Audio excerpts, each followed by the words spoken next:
اسلام آباد dollar girl Ayan علی نے currency smuggling case میں ناقابل ضمانت وارنٹ گرفتاری عدالت میں چیلنج کر دیے۔ تفصیلات کے مطابق راولپنڈی کی کسٹم عدالت میں ایان علی کرنسی اسمگلنگ کیس کی سماعت ہوئی۔ ڈیوٹی جج راجہ غضنفر علی نے کیس کی سماعت کی۔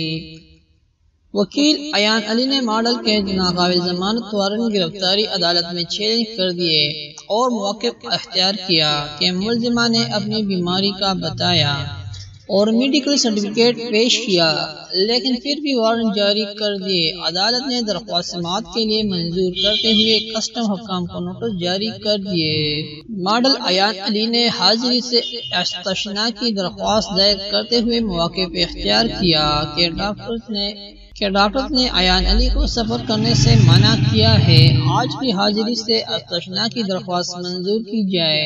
عدالت نے ریمارکس دیے کہ خبریں گردش کر رہی ہے کہ ملزمہ پاکستان آنا چاہتی ہے۔ عدالت نے ایان علی کے ناقابل ضمانت وارنٹ گرفتاری برقرار رکھے اور ملزمہ کی حاضری سے استثناء کی درخواست منظور کرتے ہوئے سماعت 8 دسمبر تک ملتوی کر دی۔